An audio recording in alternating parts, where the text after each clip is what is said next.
I want to welcome everyone back to the 2017 Women's College World Series. Bless you. Here at Oklahoma City. This will be our first press conference today. The second one will start at 3 p.m. today here in the same room. Today's presser from my right, your left, we have head coach Patty Gasso from the University of Oklahoma, whose team advanced out of the Auburn Super Regional, and they come into the Women's College World Series with an overall record of 56-9, and they're making their 11th appearance here at the Women's College World Series. Next to her, we have the young coach Mike White from the University of Oregon, whose team advanced out of the Eugene Super Regional, and they come into the Women's College World Series with an overall record of 52-6 and making their 5th appearance here at the WCWS. And next to him, we have the very young coach Heather Tarr from the University of Washington, whose team advanced to the WCWS out of the Seattle Super Regional. Washington comes in with an overall record of 48-12 and making their 12th appearance here at the WCWS. And next to her, we have the young fellow, Glenn Moore from Baylor University, whose team advanced out of the Tucson Super Regional with an overall record of 48-13 and are making their 4th appearance here at the WCWS. At this time, we'll go with each coach, give general comments, and then we open it up for questions. Starting with Coach Gasso. Coach. You did not preface my introduction with young at all. I didn't think I had to. You kind of do. We're, again, just really pleased to be here. It was quite a season with a lot of highs and lows and a very tough regional at home that we had our backs against the wall. To see this team fight through it and go against a very good Auburn team in Auburn was another difficult challenge, but to see them step up and face the challenge was exceptional. So I'm extremely proud of this group, and getting a chance to be back here and being called one of the final 8 is quite an honor, and we're very pleased to be back. Coach White. Yeah. Well, obviously, we're very excited to be back after missing out last year in a close one in Eugene. I think that this is the first time that all 16 seeds made it through to the regional round, to the super regional round, And I think that shows a lot of the parity, and even the teams that are outside the 16 were very, very good and could have probably been in that top 16. So I think it looks very good for softball itself. We had our backs to the wall at least twice, and going into the last innings or so, and for us to fight our way through and to make it here, it definitely almost seems like the hardest part is getting here. But we also know that once you're here, it's hard there as well. So great competitive teams here. We're looking forward to, again, helping softball make the big stage and having great games against great competitors. Great crowds, everything about Oklahoma City says the show, and that's what it's about. And we're here to help showcase that game of softball. So thank you. Coach Tarr. Yeah, we're just so proud of our team and our program for being able to get back here. It's a place that, 09 we won it, 10 we were here, 13 we found a way back, but we've had a little drought. And so I'm just really proud of our team and our program for really setting its mission at finishing in the top 8, which we were able to earn that seed to get the host of regionals and super regionals. It wasn't easy for us. We had a great team in Michigan come in, and we had to find a way to beat them twice at home, face a really good pitcher in Megan Betza. And then, of course, we faced Utah for our 4th, 5th, and 6th times on the season within the last, 15 days, so that was pretty tough to do. They took us to the IF game, which was a little bit challenging. We were able to win a nail-biter 2-1 to get here, but just super proud of our team, trying to make a name for ourselves. I know we're somewhat known here with some tradition in our program, but it's really tough to get here. It's really tough to get the seeding to be able to get here, and again, I'm so excited for our team and our program and what's to come, and can't wait to continue our quest. Coach Moore. Yeah, I agree with these guys. It's very tough to get here. Every year I have tons of boosters ask us if they need to purchase tickets to the World Series, and I always say it's about 300 teams trying to get here, and it takes a lot of work and a little bit of luck to get here. And we started the year off with 5 surgeries in the fall and lost 2 of those players that would have been starters. So we had a lot of unanswered questions, and biggest one was pitching, which is a pretty important part of this game. And Kelsey Selman and Gio Rodoni both stepped it up big for us and led this team, which was probably in a rebuilding mode, somewhat of a rebuilding mode, to becoming a pretty good team. And, we just certainly didn't have an easy path. I think of the 4 World Series we've been to, we've only hosted the Super Regionals once. So that's beating the odds right there. So I think this team thinks they're odds beaters. So, but it was fun to go through Tucson. Obviously I don't have to tell everybody what that would have been like and the challenge ahead of us there. So to be able to celebrate that Super Regional victory in Tucson was big for our program. All right, we're going to open it up for questions. Just raise your hand. We'll get a mic over to you. Hey, Glenn, Jenny Carlson with the Oklahoman. You've obviously faced Oklahoma a lot over the years. Too much. Historically, what's the challenge you've seen going against their pitching staff, especially historically, as I said, but then what's the challenge this year as you see those pitchers going against them? Well, historically, I have a lot of lefties in my lineup, and they have a lot of lefties pitchers that are pretty good, and that's not the best matchup, so that's a challenge in itself. They're a team that's full of tradition and know how to win and know how to win when they're down, and they got great leadership.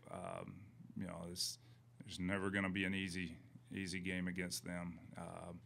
So I guess overcoming that is the biggest challenge. Clay Horning, Norman Transcript. Patty, about Paige Lowry. Her earned run average at one time was 2.7. It's now 1.6 something. And I'm just looking at it here. Her walks are way down. Her strikeouts are even a little bit down. But whatever, she's become a much more effective pitcher. What has happened for her this season? Melissa Lombardi has happened to her. Our pitching coach has done a fantastic job, really starting from ground zero and giving her a breath. A lot of you might know she had a horrible, actually it was, an organ player when she was at Missouri. Hit a ball up the middle that caught Paige in the face, and it was pretty traumatic. And she just kept playing, kept going. And when she came to OU, we wanted to give her some time off. The doctors recommended it. And then it was after those 2 months, and it became like a rebuilding. Start over from ground zero, and let's redevelop you into what you're comfortable with. And she bought into it, and she's become a completely different, more confident pitcher. Cliff Brunt, Associated Press. This is for Coach Gasso. Last year, you said that the young ladies weren't even maybe sure what they were doing because they were so young and so new to it. Now that they're defending national champions and they've been through it, how have they handled the process of getting to this point? I don't think we handled it very well to start. And there was a lot of expectations that they took on their shoulders. It's pretty evident. We struggled through mid-March, and it's it's very tiring to live in that world. And we, through a lot of work together, pretty much decided this isn't fun. Softball isn't fun right now, so let's go back to what we know. And they all, again, bought in and exhaled and became a very competitive, trusting bunch with each other and enjoyed softball again. And that's really the key, is just let your guard down and go for it. And they did, and ended us back here. So it was a phenomenal journey with them. Kyle Fredrickson with the Oklahoman. A question for Heather.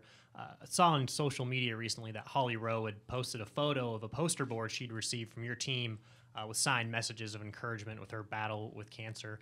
What do you think compelled your girls to do that, and what has Holly kind of meant to this sport? Is, of course, she's here this week as well. Well, I think just in terms of, our football program was able to bring ESPN and Holly out to Seattle at that weekend, and we thought, gosh, how cool is it that one of our softball favorites from ESPN is in our neck of the woods? And we ended up actually not meeting her. She had messaged me, but it just didn't work. And our team was so excited to at least just write her a note on our whiteboard in our locker room with the hopes that she would be there. And she ended up seeing it. And, it's just kind of ironic what we had written on the message. And, we just said, our fight is nothing like your fight, but hope to see you in Oklahoma City. And, it rang true. How awesome for our team and obviously for Holly, too, to be here doing what she loves.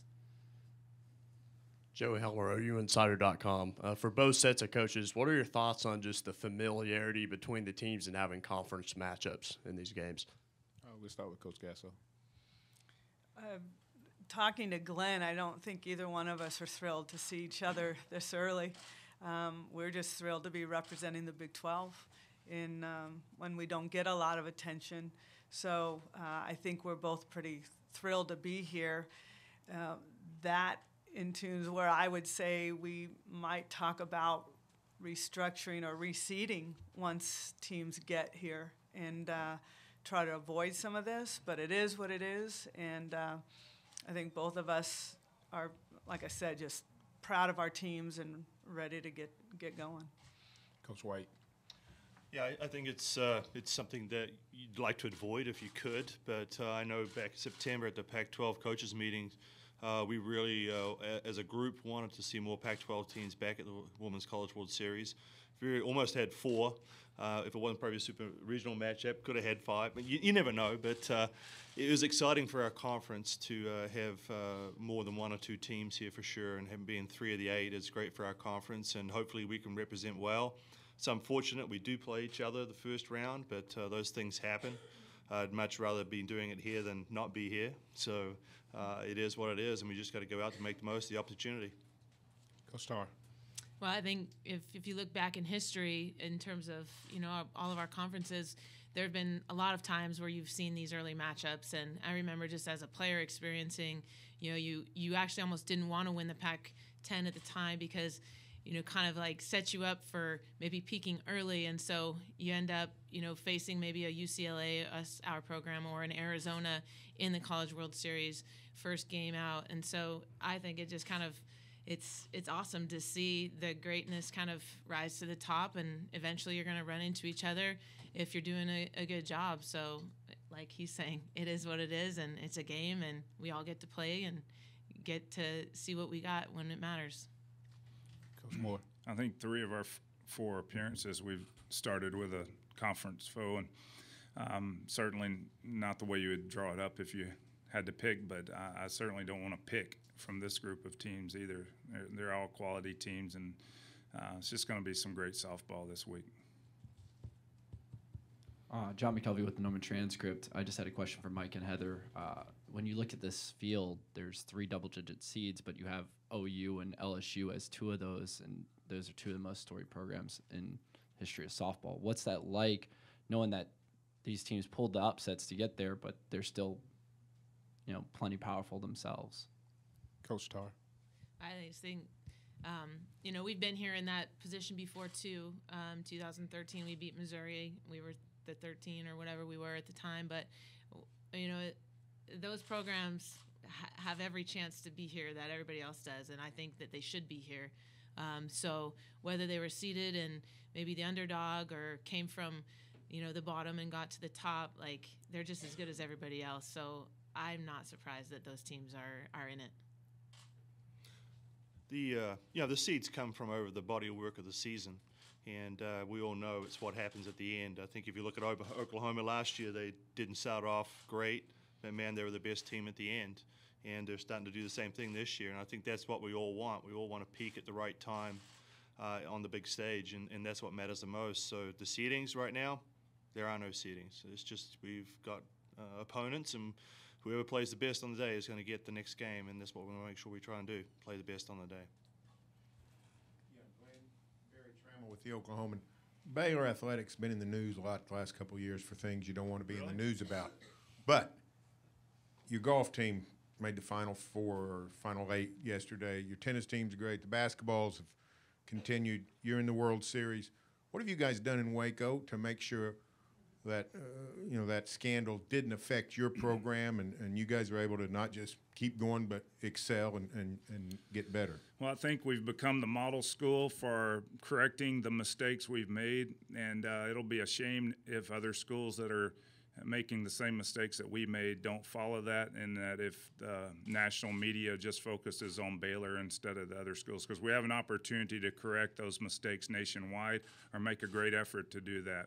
And I think Baylor's gone above and beyond, not that you can go beyond, but can't do too much in those circumstances, to make sure that we correct those mistakes. So as far as Baylor softball, we've continued to do what we've always done.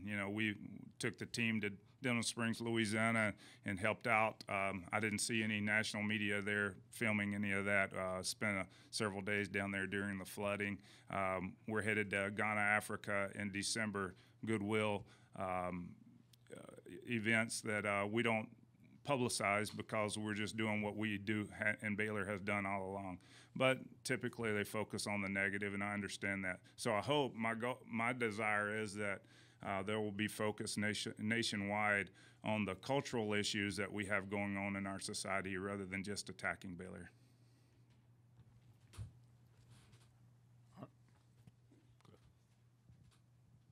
Cliff Brunt, Associated Press. This is a general question. This time last year, we weren't really sure what was going to happen in terms of softball being an Olympic sport. Now it's back. What does that do for the sport and for some of the players here who might have that maybe as something that they'll gun for down in the future? We'll start in with Coach Moore. If you don't mind, just I hate to ask you to repeat that question, but if you would, just I missed the point there. So softball will be in the Olympics at 2020. Olympics, okay. Right. And so what does that do for your sport, and then also for some of the players who may have dreams of getting there? Well, when I've been coaching long enough to have seen the initial rise of softball across the country, not just on the West Coast and the warm climates, because of the Olympics. And I held camps where kids would come in and their dream, every resume we got from kids was, my dream is to play in the Olympics. So it gives them an opportunity to dream and motivates them. It's grown our sport. So from that point of view, it's going to continue to do that. It's a great sport, and it changes lives. Coach Tarr. I just think the greatest stage in a lot of sports is the Olympic Games, and I think the neatest part for softball is that in 2020 it will be back. Of course, you don't know its future beyond that, but in the interim, it brings back that feeling that maybe those young kids had once it got into the Olympics in '96 and beyond. But I just think more importantly, we all have the obligation, if the Olympics is to continue to have softball in it, is to continue to grow the game globally. And unless that continues to happen, it won't continue to prosper in the world. Obviously, it's prospering in the United States, and we're all proud of that. But I think this is an opportunity for all of us to help continue to grow the game more worldly, and I'm hopeful to continue that in however I can contribute. Coach White. Well, the boost to softball from the '96 Olympics was just tremendous, and it really pushed everything not only into the college ranks but the lower levels as well. But internationally now, what we're seeing is that a lot of countries are opening up and looking for U.S.-born or U.S. players who actually have heritage from another country. My daughter's one. The ability to go play for New Zealand, and possibly go on from there. Who knows? But it is opening up a lot of avenues, and what we're hoping is that those foreign teams actually become better, and the competitive stage on international level will get even better, and that'll push the softball past that just Japan and just USA level. So we want to get that bigger stage, make everybody better. Rising tide lifts all boats, and so we're hoping that the Olympic stage will do that for us.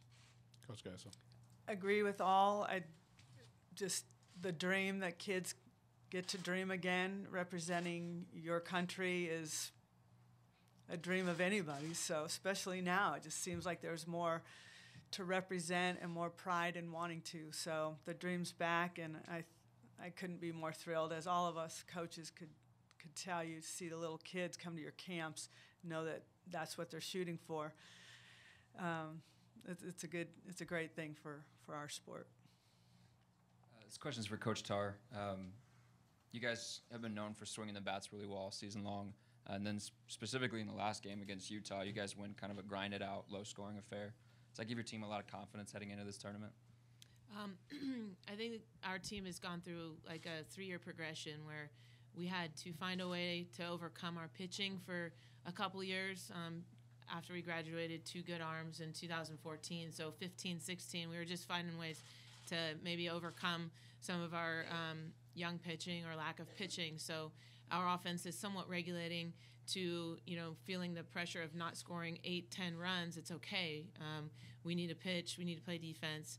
And whatever it takes to get one more run, that's what we have to do. And so it's kind of recentered ourselves to, find we can outscore someone, but at the end of the day, at the championship level, most likely it's going to come down to who can pitch, play defense, and score the couple runs that you need. Lee Benson from KWTV in Oklahoma City. This is for Coach Gasso and Coach Moore. I was wondering if you could both talk about the biggest differences in your teams since the early season, regular season series that you guys had in Norman. Coach Gasso. I think we're a little more confident team and even a little more complete. Pitchers have really found their groove. Offense has improved some. So I just think we're just a little more complete than we were in early April. I think we are more unified as a team. I think we were going in multiple directions and trying to get on the same page. And, a lot of that has to do with the stresses of college life, academics. And once that's over, it certainly allows you to, just think about softball. And not everybody has that ability because they're still in class, some of them. But I think that's unified us quite a bit after we got those stressors out of the way. Kendrick Marshall, Toast World for Coach Gasco. How confident is it for you to go in this College World Series knowing that your pitching staff is a little bit deeper than it was last year at this time? We're in 2 different worlds than we were last year, and I look back at what Paige Parker did, and I find it pretty amazing. I don't know when we might see another pitcher do what she did, from throwing every inning of every regional, super regional, and College World Series except the second championship game. So now having options and having a little bit deeper staff takes a lot of stress off of Paige and keeps her mind a little bit freer and strong.